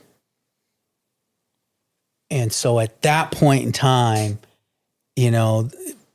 that awakening, or that not even an awakening, that spiritual experience was, hey, there's some work that you need to do. And I realized it right then and there. Yeah. Did you make amends? Well, no, I didn't make amends. What wound up happening is I started going through and looking at that. 2 weeks later, her and that guy ran off together. And wait, that guy? That guy. What guy? The guy that couldn't get through his step 9. Oh God. Oh wow, your sponsee. Yeah. And so my whole world just kind of fell apart at that point. Oh, I didn't know this story. Yeah, my whole world. I don't talk about it much, and I definitely don't talk about it at podium level, which I'm kind of doing right now, if you think about it. But you're not fronting him off. It's so far removed. Yeah. It's so far removed. And this is 2009. Yeah, this is 2009, and we're in 2025. And I actually have a good relationship with my ex-wife today. Except for whatever resentments you have. And I don't have any resentments for her, but it took 10 years. Took me 10 years. Oh, so the resentments are clear there today. Yeah, it's clear today, but it took me 10 years. I had that resentment for 10 years.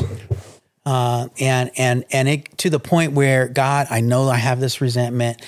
Please help me remove this resentment. But in the meantime, please allow me not to create any wreckage or have any wreckage. Are they still together? No. The funny thing happened too, about 4 years. They were together for about 4 or 5 years. And when they broke up, he saw me at a meeting. And it's crazy if he asked you to sponsor him again. And oddly enough, whenever he would see me at a meeting, he would leave. I mean, it was nasty in the beginning. I mean, he served me with restraining order because he didn't want me to be at meetings. He wanted to keep all that separate. So I got served a restraining order at a meeting. But in all fairness, I did want to kill him back in there. I did. Wait, did it actually? Tough, I did. That was tough. Was there actually a restraining order on you? Well, we had to go to court, and the judge threw it out. Yeah. Okay. The judge like this. So there wasn't really a restraining order. But I got served at a meeting. That's class. Yeah. That's all class right there. Yeah, I got served. The guy said, is your name such and such? I'm like, yep. He said, you've been served. And I'm in the middle of talking to a bunch of people, and we're looking at each other like, what just happened? Dang. Yeah. And so the funny thing, but here's the power of here's the program, So the court date, about 35 people from the room showed up to support me. One person came to support that guy. Mm-hmm. And I felt bad. I felt real bad. I felt bad for him. Well, the guy was doing you dirty. And he was. And so about 4 years, I guess it was about 4 years later. About 4 years later, I saw him at a meeting, and he stayed the whole time. And at the end of the meeting, he kept walking. He walked up to me and said, hey, can I talk to you? And I was like, no. He's like, please, I just want to talk to you for a minute. And I was like, no, dude, we have nothing to say. He was like, well, we're not together anymore. I was like, dude, that's none of my business. Irrelevant. I said, look, the fact that you're clean, the fact that she's clean, the fact that I'm clean, I said, for me, that's as good as it's going to get. And I said, I noticed that you stayed at the meeting the whole time this time. And I said, that's good because you earned your seat. Mm.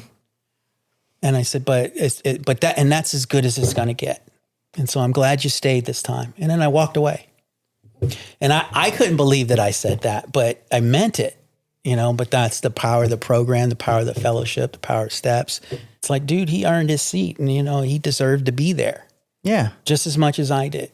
Well, that's, super insightful in the midst of, that resentment, and you showed grace. Mm-hmm. That's pretty good. Yeah. And 10 years later, my resentment ceased to exist the moment I realized that the reason why I resented this person is because I still had love for this person.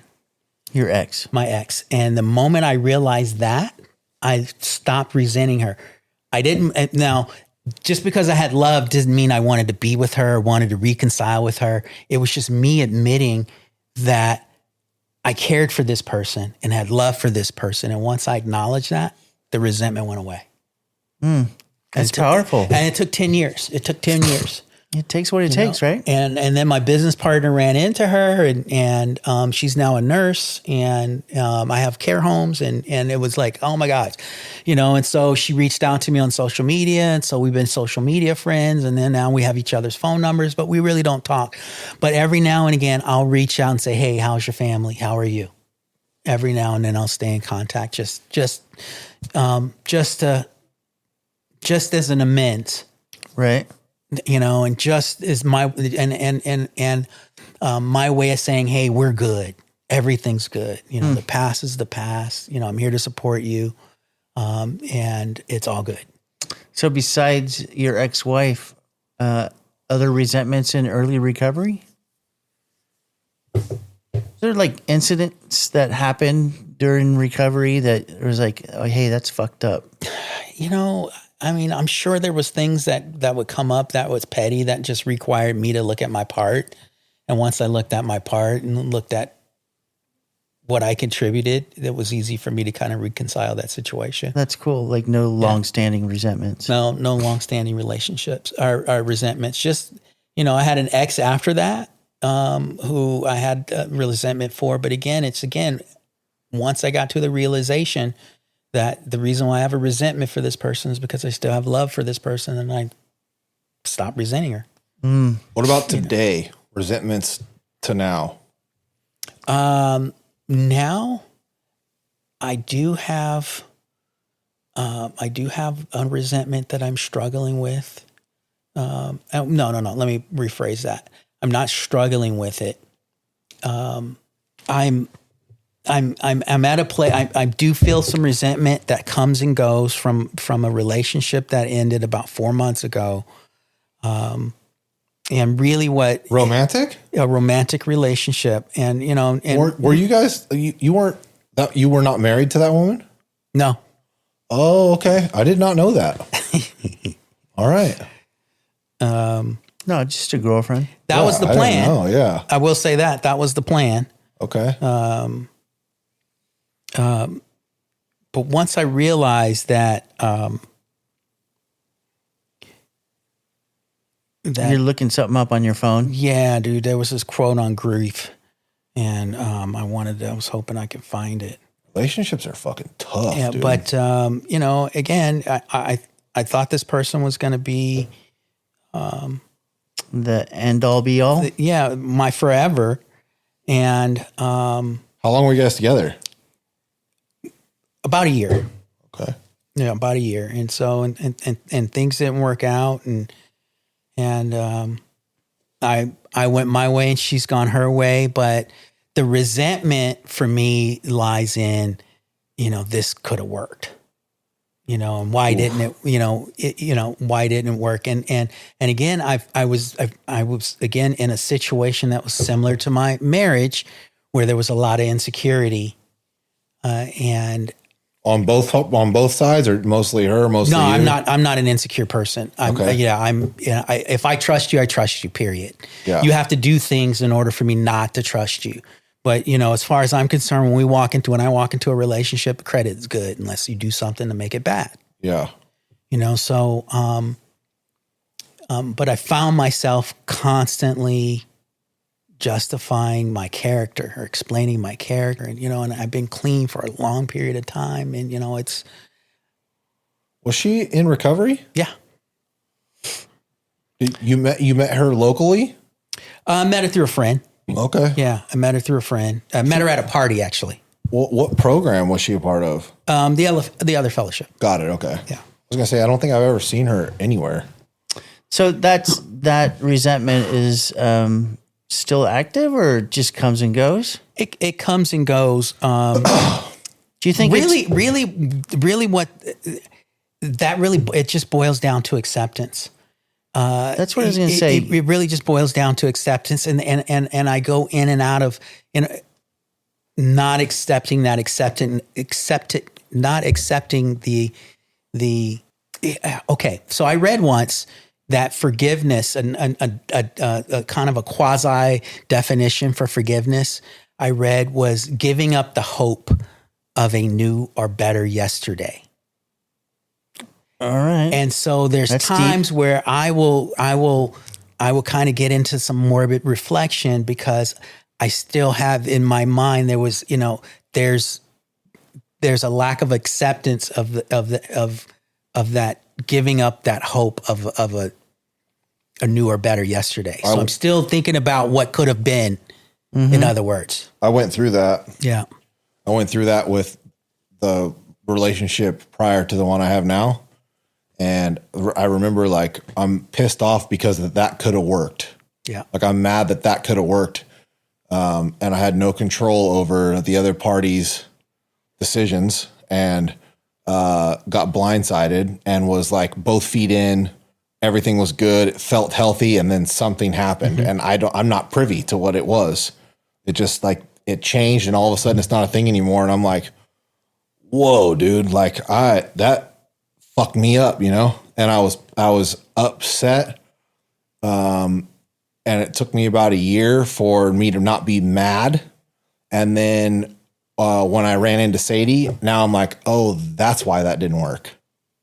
Like now I know, like I needed to not work. I think we had the conversation like that previous relationship. It's something that you look at and figure out what you didn't like in the relationship and what you want in the next one. I think every relationship. Yes. Every relationship is. I can just relate to that frustration and like really feeling connected to a future and like feeling like this, holy shit. Like I could, like for the first time, like for me, I like saw it like this could be a long term, like this could be a thing, Like I saw that. I even told somebody, I'm pretty sure I might marry this chick, not knowing that there was like underlying like unhealthy shit going on that I wasn't really aware of or whatever. And then all of a sudden it just shifted. And I remember that feeling. So you're good with that now? No, not 100%. I still, there's still mornings I struggle. But when I have these mornings I struggle, I just write about it. Cool. It was probably the first relationship where I felt like everything that I learned and everything that I was trying to become, that person in the relationship kind of came together for me. During the relationship or hindsight now you feel like it all came together? During the relationship. Got it. During the relationship, I'm the guy that I want to be. So you feel that you showed up authentically. I did. Yeah, dude. I did. I showed up That's authentically. great. And so that other person wasn't matching your energy. Not at times. Yeah. No, not at times. There was times enough to where yeah, you didn't want to be in the relationship yeah. anymore. It got to that point, yeah. I'm getting mad now, dude. Yeah. But check this out. But let me help you with let me help satisfy that. So I was scrolling on social media and this clip on grief came up, and it says, "Grief is love we no longer know where to place. It is proof that something mattered, that something touched us so deeply, it still lingers, even in its absence. And that's the cruel beauty of it. Grief only exists where love once did." Yeah. That's pretty cool. I think Jen's sponsor told me that grief is love without a home. Because the home's gone, Yeah. right? Yeah. So I wanted to ask, what about your dad? Was there ever a That resentment? pile. There you go. Boom. Yeah. Yeah. That guy. So, I mean, did you have an expectation that I maybe did. you'd have I had an relationship? expectation that, this person was going to, ever since I was a kid, I wanted my dad to save me. I wanted him to save me from the abusive situation that I was in, the beatings that I was getting, all throughout my childhood. I wanted him to come and save me. So no savior. And so when I met him when I was an adult, I wanted to have a relationship. I have a sister that I never met. I have a brother that I never met, and they went to Ivy League schools, and very privileged life, and I was a little jealous of that. Yeah. I was a little jealous. I was a little jealous because, my life was hard. My life was a struggle. But looking back, I'm glad, because I'm the person I am today. But when I saw that, mind you, when I met my biological father, I was 90 days clean that time around, because it was before I actually got clean. It was before I went to the camp. So it was one of those runs where I got put together 90 days, 4-step, and my mom said, "Hey, this is your dad. This is, how you can find him." And then I pick up the phone and call him, and then he flies down. And I think he's flying down. He's going to be into this situation. He wants to get to know me. He just kind of wanted to see where things were at and see what became of me. And he was satisfied with what he saw. So I saw it as, oh, okay, well, I don't have to feel guilty anymore. He turned out okay. Wow. And that's kind of how I saw it. And he came down a few more times, and then he said he was going to China for about 6 months on this think tank type thing. And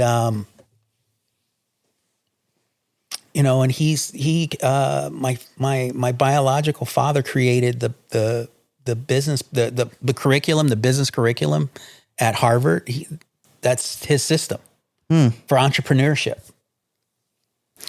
And so, and you didn't get in on any of that. No. Is that part of the resentment? No, I'm self-taught. Yeah. But you did. I just picked up on it off of Osmo. Just for the listeners. He said his mom, who was an alcoholic, was a phenomenal door-to-door salesperson. And my grandfather on my mom's side, strived to be an entrepreneur. That's all he thought about. He wanted to be an entrepreneur. And then my biological father actually created, an entrepreneurship college curriculum at a high level. And of course, he has publishing companies that he's had for probably till this day. So, so he's been an entrepreneur pretty much most of his life. So I got to say that you yourself have done big things, especially in the banking community. I mean, you've got some accolades there to speak of. I do. Like tell us something. I mean, accolades as far as, production, it's like my job as a banker was to sell money, and I was good at it. Yeah. And so, and if you look at it from that standpoint, I mean, Josh, you're a small business owner. If a banker calls, you're going to listen. Because it's like, well, okay, well, there's something that this person has to offer, whether it be rates, whether it be some type of lending situation that's going to help my cash flow. So Also, I'm going to sit and listen. The Chamber of Commerce.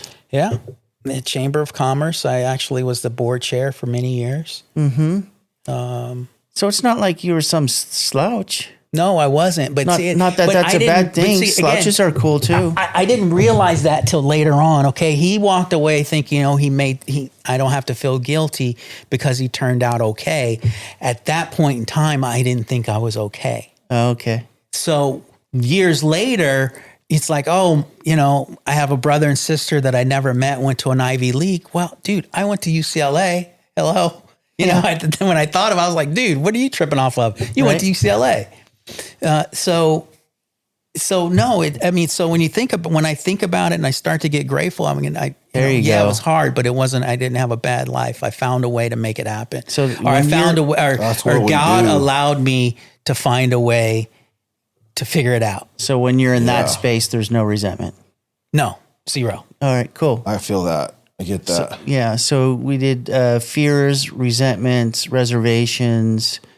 Did you have some type of the shame and guilt come up from growing up or from stuff you did in recovery?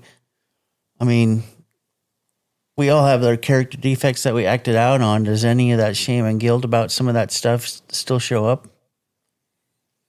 Maybe the way we treated Ooh. somebody. No, the only thing that, when I think about how I treated my son's mom before I got clean, sometimes, I might I might have a thought or a situation. Oh, I remember when I did that. And I'm like, kind of, I wish I'd never done that, but I did. But the beauty is I cleaned it up. Right. Josh, you had a thought. Yeah, I think we already kind of talked about it, but just because it's fresh, is there any shame and or guilt associated with the recent the breakup? Anything like that stands out? Like we're like, man, I wish I wouldn't have done that, or like No, what sticks out to me is that it's like, dude, I just felt like we really could have had a good life together. yeah, We really could have had a good life together. And the fact that we're not, and we're not on speaking terms, and that's my wishes, because I just want to move on and heal. Yeah. And I'm not sure if that's what she needs, but I know that's what I need because Ooh, I did the same thing. I didn't want this back and forth because even though we were together for about a year, there was a couple times where for the same issues that we stopped seeing each other for a month, a 30-day period twice in that 12-month fiscal, for these insecurities reasons. Yeah. So the character defects was a hard stop for you. And so I need to be trusted. I need to feel like I'm trusted. I need to feel supported. And So no shame and guilt. yeah, so I don't have any shame and guilt. And I would imagine that most people would want to feel those things. And so Anything in your- there's been no context just so I can heal. Just so I can heal, because I don't trust myself. If I see her, we start talking, then all of a sudden we're going to go back right down that spiral. the cycle continues. That cycle, and nothing's going What to about change. in your childhood, shame and guilt? I don't have any shame and guilt from my childhood because when I looked at my part, it's like, oh, what's my part in getting beat like that? Right. Yeah. So once I was able to forgive, then I was good with it. Sounds like you've probably done a lot of work around just your relationship with yourself as a whole. Probably it sounds like you found solution in most of the things that some would carry with them, without knowing any better. Yeah. Yeah, Well, I found solution through the steps, Yeah. through sponsorship, and through working with others. Because I think sponsees are just God with skin, man. I like that. That's good. Yeah, it's so It's a great way to get out of self. yeah, it's a really great way to get out of self, to be of service and to help others. All right. So what about assets? Assets. Biggest assets today. I have a servant's heart. A servant's A heart. servant's heart. So you It's want to the be of spirit of service to giving. others. You know, and when I look at that person that I'd like to have in my life, I need to have somebody that mirrors that too. That, you know, because I'm a giving dude, you know, and it's like if you need something, I'm there. Yeah. Do you You walk know, the fine line between being giving and codependency? Sometimes. And you know, it gets to, and when it gets to that point, I need to talk about it and get honest about it and What's get an real example? about it. Yeah, you know, it's like I have got people that call me that, you know, that I only hear from them when they need to borrow money that I care about and I love.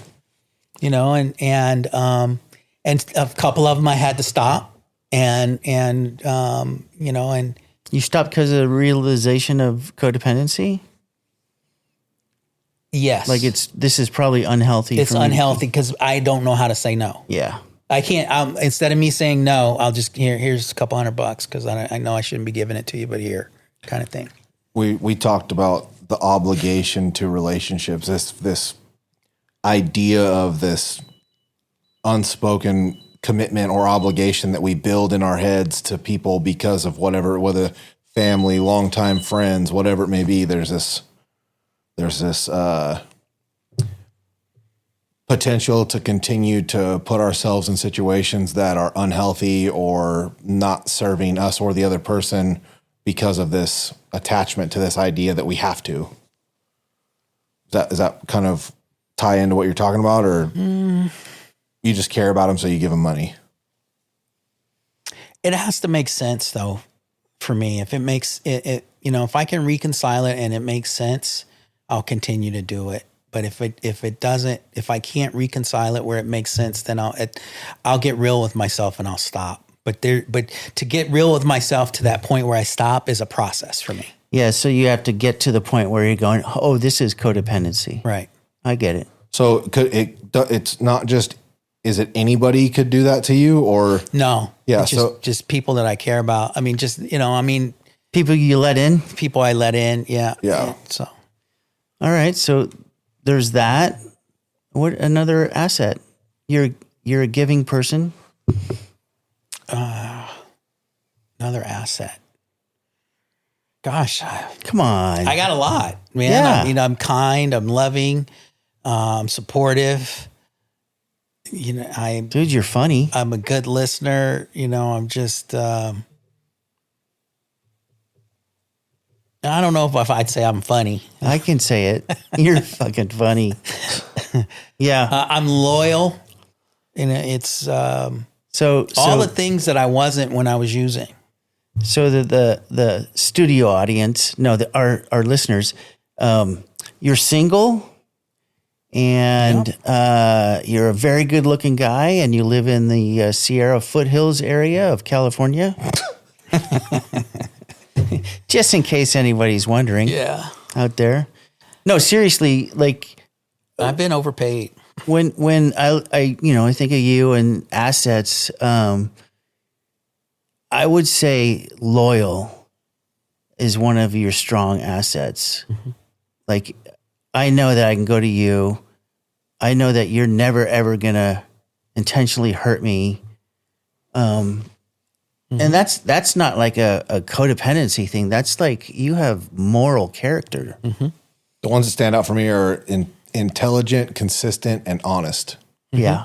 Those are the three that are the most apparent to me. Mm-hmm. Obviously, there's more, but those are for sure firm ones for me. Like, True. I always know I'm going to get the same energy from you just about any time I see you. Mm-hmm. Yeah, you regulate well. Mm-hmm. Yeah. So true. Does all that ring good for you? It does. It does. All right. Although on a business plane, the only thing I would throw in, I'm very principled, but that there's no codependence there. It's almost shrewd. It's like, this is business. This is how it's supposed to be. This is what we do. When I do things, like I do a lot of nice things for my employees, You do. but it makes sense. Yeah. It makes sense. I totally agree. You know, Do you like catch yourself acting out on character defects in business? Like Yes. do you ever raise your voice? Yes. Yeah, I do. I raised my voice. And then as a you matter of follow fact, it I up? had a contractor friend that I had to make an amends to. There you go. He's actually doing a remodel at one of my properties. And my pet peeve is if you tell me you're going to move the couch and then you come back, and that's not what, this is just an example. That's not Yeah. what happened. If you tell me, for example, you're going to move the couch today, and then 2 days later tell me you didn't say you were going to move the couch, I'll lose it. Right? I'll lose it. Yeah, because there's no integrity there. And so when I experience things like that, and so there was a situation like that, and I just said, dude, just stop.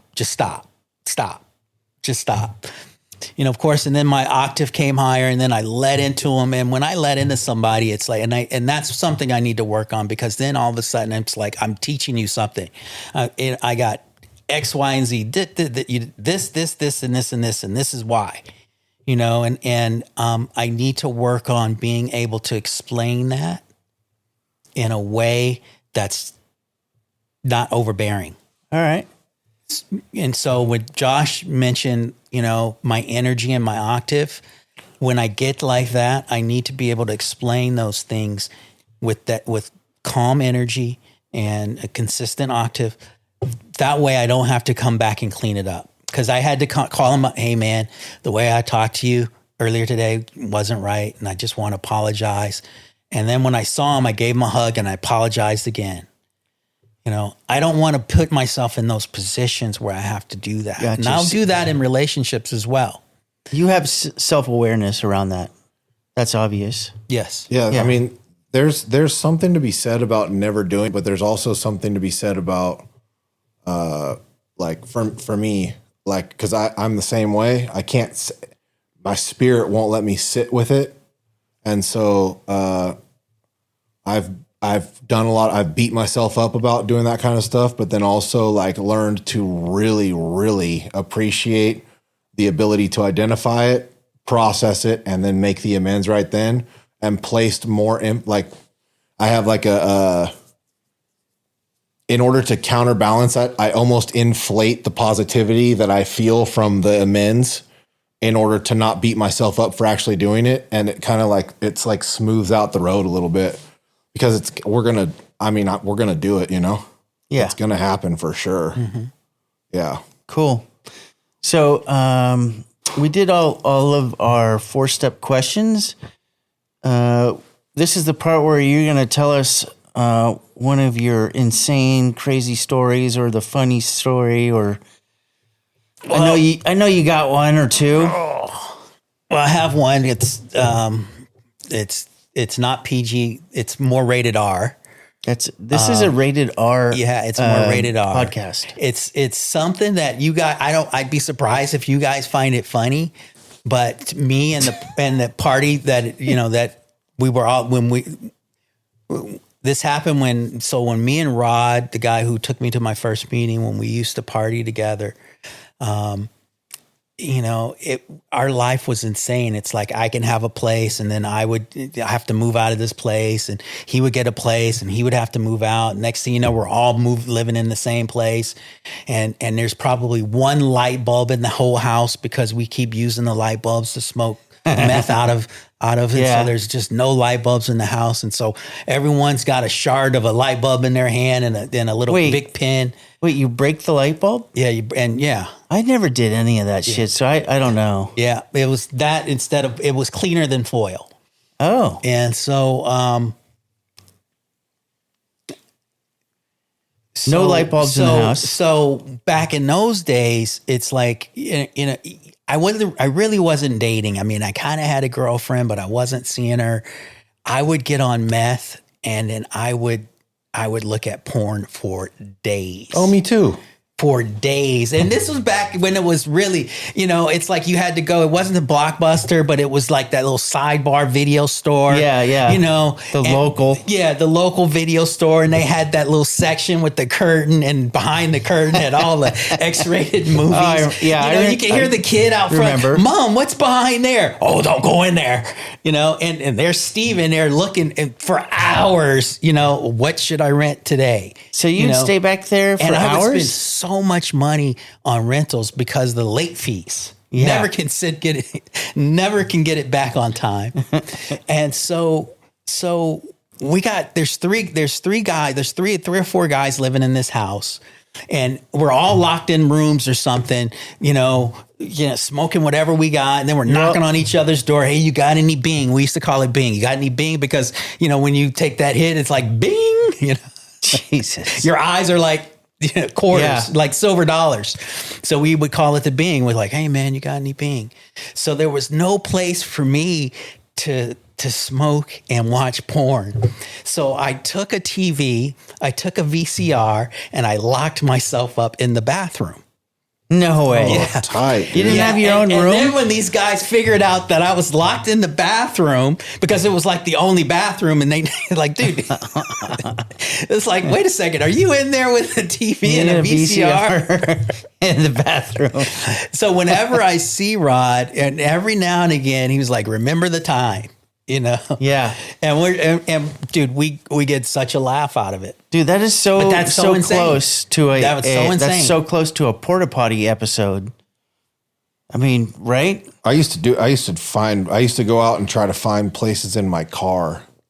I would go drive around in my car, and I would steal tubes of chapstick, and I would use it as lube, and I would drive around and watch porn for days until the bag was gone, and I'd be like, where the fuck am I? It's so easy today, though. You can just get it right from On your your phone, yeah. Dude, we had a VHS player, which was about this big. The TVs weren't like super thin like they are. They're like huge. super thick, huge boxes.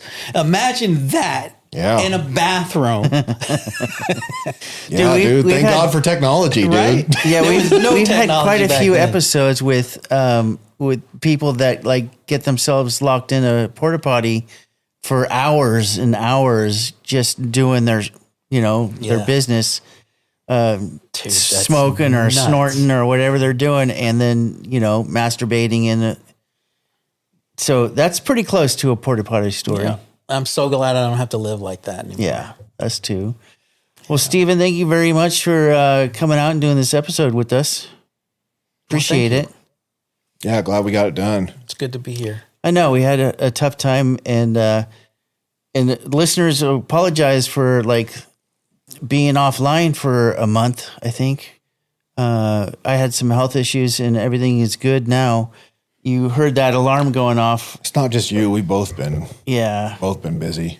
My alarm went off on my phone that my glucose was low. So that's what I'm dealing with. Steven? Yes? You're a good man. Thank you. Thanks, Love dude. ya. I love you. I love you guys. Love you guys. Thanks, everybody. Thank you for listening, and we hope you enjoyed the episode. Often you will hear addicts referring to a specific 12-step program or rehab. These are personal stories. We do not represent any of the programs.